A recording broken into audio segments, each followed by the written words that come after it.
आदरणीय मंच, प्रणाम करती हूँ हमारे समाज श्रोतावृंद। आज जब मैं इस मंच पर हूँ तो मेरी जो बाल्यावस्था है वो मुझे याद आ रही है। मैं संस्करणों की थोड़ा सा बात करूँगी। जब मैं छोटी सी थी, मेरे ख्याल से कक्षा 4 या 5 में, जब सुबह मैं ब्रह्म मुहूर्त में उठती, छत पर देखती तो अनवरत चाचा जी को लिखते हुए पाती। मैं सोचती क्या चाचा जी लिख रहे होंगे। फिर जब अपनी गली से निकलते तो उनका कक्ष था और उनकी जो खिड़की थी, जो जाली थी, उससे भी झाँक कर ऐसे देखते थे चाचा जी क्या लिख रहे होंगे। मतलब हमेशा वो उनकी जो साधना थी दिमाग में हमेशा प्रवेश कर जाती थी और हम सोचते रहते थे। फिर एक प्रतियोगी के रूप में भाग लेते थे, उनकी उस समय साधना को, उनके तप को देखते थे और मेरे मन में ये आता था। उस समय पौराणिक चित्रों की एक झलक लगाई जाती थी जब मानस मेला होता था। वो चित्र मेरे बाल मन पे बहुत प्रभाव डालते थे और तो मैं सोचती थी जो गोस्वामी तुलसीदास जी का इतना बड़ा सा पोर्ट्रेट है, कहाँ जाता होगा, वो कितने बड़े आदमी होंगे। और फिर एक दिन मुझे वो झलक दिख जाती है, वो चित्र चाचा जी के कक्ष में रखा होता है। अब तो बस हम अभिभूत, चाचा जी कितने बड़े व्यक्ति हैं, कितनी सेवा करती हैं और आज जो कुछ भी मैं हूँ वो इस मैं भूमि को श्रेय देती हूँ। मुझे साहित्यिक संस्कार इसी भूमि से मिले हैं, मैं श्रेय देती हूँ। और जो सुनील भैया ने जो 2 सम्मान जो प्रतिवर्ष दे रहे हैं, जो सम्मान मिला है डॉक्टर गणेश सारस्वत स्मृति सम्मान आदरणीय डॉक्टर ओपी मिश्र जी को और बहन डॉक्टर सरल अवस्थी जी को जो सुषमा सारस्वत सम्मान मिला है, उनको मैं बहुत बहुत बधाई देती हूँ।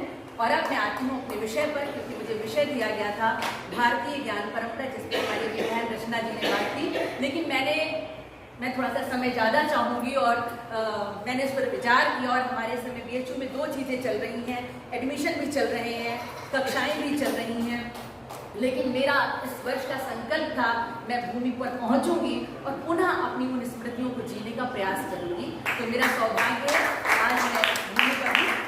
तो सबसे पहले IKS इंडियन नॉलेज सिस्टम, भारतीय ज्ञान परंपरा के विषय में थोड़ी सी बातचीत कि ये जो भारतीय ज्ञान परंपरा है एक निर्मल निझरण के समान है, जिसमें हमारे ऋषियों का, मुनियों का चिंतन, उनकी आस्था, मूल्य, दर्शन, ज्ञान, संस्कृति, सभ्यता, संस्कार, हमारी पद्धतियां, कर्म योग, ज्ञान योग, भक्ति योग समाहित है। इसका स्वरूप विराट है। भारतीय ज्ञान परंपरा में वेद, भारतीय संस्कृति, ज्ञान, सभ्यता का मूल है और उन्हीं से हमारी भाषाओं और ज्ञान के समस्त स्वरूपों का जन्म हुआ है। इन ज्ञान परंपराओं में हिंदी साहित्य अपने विशिष्ट उदाहरण रचता रहा है। आज के समय में भी हिंदी साहित्य जन जन के हृदय को पतित पावन करने में सक्षम है। हिंदी साहित्य की सभी विधाएं संसार के यथार्थ को, उसमें छिपी भावनाओं को प्रकाशित करने में अग्रणी है। परंपरा वो है जो बिना रुके सतत चलती रहे और हमें अपने कर्म पथ की ओर अग्रसर करे। ये अपने अंदर समेटे हुए ज्ञान को चारों ओर प्रकीर्त करते हुए सृष्टि में व्याप्त दुख, वेदना को अपने अंदर समाहित करते हुए कल्पना और भाव से उसमें ऊर्जा भरती है, उसे जनमानस तक पहुंचाती है। ये सुखी मानस के हृदय में एक ऐसी जागृत प्रदान करती है जिसमें व्यक्ति सभी के साथ जुड़ता है। ये परंपरा ज्ञान स्वरूप है, चेतना स्वरूप है, संस्कृति स्वरूप है, नैतिक गुण स्वरूप है और इसीलिए परंपरा नित्य नवीन है, नवाचार से युक्त है। ये जीवन को नवीन आलोक देने वाली होती है, नए मूल्यों से जोड़ती है। और हिंदी में जब मैं साहित्य लेखन की बात करती हूँ तो इसकी जो साहित्य लेखन की परंपरा है, जो गुरु शिष्य की परंपरा है, जो सामाजिक सुधार की परंपरा है, जो साहित्य में भक्ति की परंपरा है, वो संपूर्ण ज्ञान परंपरा को स्पष्ट कर देती है। मैं जब अपनी भारत की धरती की बात कर रही हूँ और कलाओं की बात कर रही हूँ और उसमें जब मैं साहित्य साधक की बात कर रही हूँ, जो हमारी जो भारत की धरती है वो साहित्य कला साधकों और चिंतकों की भूमि रही है। साहित्यकार क्यों लिखता है? वो अपनी तृप्ति के लिए लिखता है ना। साहित्य सृजन साहित्यकार का स्वेच्छा से किया गया आत्मदान है। ऐसे ही श्रेष्ठ साहित्यकार हैं सीतापुर जनपद की महान विभूति आदरणीय डॉक्टर गणेश सारस्वत। उनकी 3 महत्वपूर्ण रचनाएं मेरे केंद्र में हैं, जो मैंने शोध पत्र तैयार किया। एक तो सीतापुर जनपद के कवि, हिंदी का बृहद काव्य और उनके निबंध, जिनके भी बात हुई। और जब मैं उनकी साहित्यिक संपदा की ओर दृष्टिपात करती हूँ तो लगभग 32 रचनाओं का उन्होंने सृजन किया, जिसमें से 6 का उन्होंने संपादन किया और मानस चंदन पत्रिका का उन्होंने लंबे समय तक संपादन किया, उसकी भी चर्चा भी हुई। सीतापुर जनपद के कवि के रूप में जो जनपद का साहित्यिक जो इतिहास लिखना है वो बहुत महत्वपूर्ण है, और इस समय तो जनपदीय इतिहास पर शोध कार्य की बात बिल्कुल शुरू हो चुकी है और उन्होंने उस समय इस पर कार्य किया था, ये एक बड़ी बात है। और उन्होंने लिखा भी है उसमें कि सीतापुर जनपद का साहित्यिक इतिहास लिखने की काफी समय से मेरी कामना थी और विद्यार्थी जीवन से ही प्राचीन भारतीय साहित्य के संग्रह में मैं प्रवृत्त था। इस पुस्तक में प्रवृत्तियों को दृष्टि में रखकर उन्होंने काल विभाजन किया और उनकी कृतियों के संदर्भ में जो उनकी टिप्पणियां थी वो बहुत महत्वपूर्ण है। कवियों के परिचय में जो उदाहरण उन्होंने सम्मिलित किए उसमें मुझे उनकी आचार्य रामचंद्र शुक्ल का जो प्रतिबिंब है मुझे दिखाई दिखता है। मैंने इस पुस्तक को कई बार पढ़ा और मुझे लगता है जनपदीय इतिहास पर जो हमारी आने वाले जो पीढ़ी है, जो शोधार्थी है, जो कार्य करेंगे, उनके लिए ये महत्वपूर्ण पुस्तक साबित होगी। मैं जब उनके पद्यात्मक इतिहास की बात कर रही हूँ, जो उन्होंने बृहद काव्य के नाम से लिखा है, जो समर्पित किया है उन्होंने स्नेही मंडल के रचनाकार कविवर पंडित उमादत्त सारस्वत जी को, अपने पिता को उन्होंने ये पुस्तक समर्पित की। आप इसमें देखिए आचार्य राममूर्ति त्रिपाठी हैं, आचार्य किशोरी लाल जी हैं, डॉक्टर हरिशंकर मिश्र जी ने उन्होंने इस पुस्तक पर विस्तार से उन्होंने लिखा। और आचार्य राममूर्ति त्रिपाठी जी ने बड़ी महत्वपूर्ण बात इसमें लिखी कि डॉक्टर सारस्वत ने सारस्वत रूप को व्यापकता और गंभीरता से प्रस्तुत किया है और इस पुस्तक की सबसे बड़ी उपादेयता यह है कि छंद में प्रयुक्त कवि विशेष की कृतियों के परिचय के साथ विशेष शब्दों के अर्थ की ओर भी संकेत है। वो इस दिशा में इसे पहला और एक प्रशंसनीय प्रयास मानते हैं। और ये जो कृति है उनकी 400 छंदों में पूर्ण हुई और प्रारंभ में मंगलाचरण के रूप में उन्होंने हिंदी की महान विभूतियों का स्तवन किया। आदिकाल, भक्तिकाल, श्रृंगार काल और वर्तमान काल के नाम से उन्होंने इसका काल विभाजन किया। इसकी जो पंक्तियां हैं, जो उसकी पूरी जो ज्ञान परंपरा है, उसका जो सांस्कृतिक रूप है, आप इस उदाहरण में देख सकते हैं।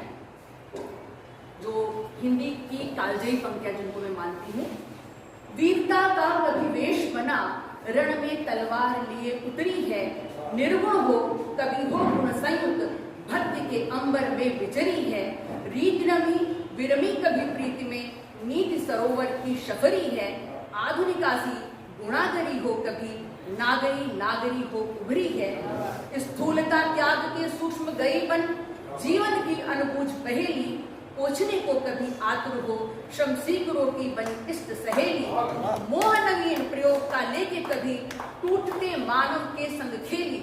जो प्रयोगवाद की बात कही जाती है, जो नई कविता की बात कही जाती है, तो टूटते मानव के संग खेली, सत्य ही चित्रित, चित्र विचित्र, पवित्र है हिंदी, बड़ी अनगिनती।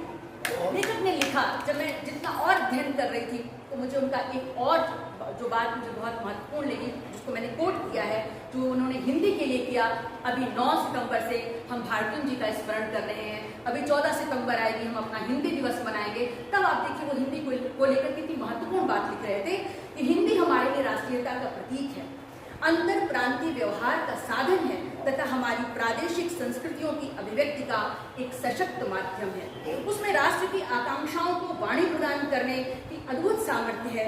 वो संतों की झोली का प्रसाद है, राजाओं की बोली नहीं, राजाश्रय की उसे कभी अपेक्षा नहीं रही। वो ऐसी डूब है जो जितनी कुचली जाती है उतनी ही लहलाती है। उसने विकास की इतिहास प्रक्रिया में जनता का निष्ठा कर दिया है। अद्भुत है ये पंक्तियां जो उनको कालजयी रचनाकारों में रखती हैं। ये पुस्तक पूरी सवैया छंद में लिखी गई। बात उनकी थोड़ी सी उनके जब मैं निबंध संग्रह को देखती हूँ, निकष की भी चर्चा हुई, जन्म जन्म रति राम पर और साहित्यिक निबंध यदि बात करूं तो उनमें राम कथा में जो निहित सांस्कृतिक तत्व हैं, अवधि साहित्य एवं संस्कृति की दशा एवं दिशा, शुद्धाद्वैत वल्लभ दर्शन, समालोचक प्रवर पंडित कृष्ण बिहारी मिश्र, भाषा विज्ञान, लोक साहित्य, स्वतंत्रता संग्राम में हिंदी पत्रों का योगदान, इन निबंधों में उनका साहित्यिक अनुभव बोलता है। निबंध को गति की कसौटी माना जाता है। जन्म जन्म रति राम पर में उन्होंने भक्ति, प्रेम, मोक्ष आदि विषयों पर लिखा।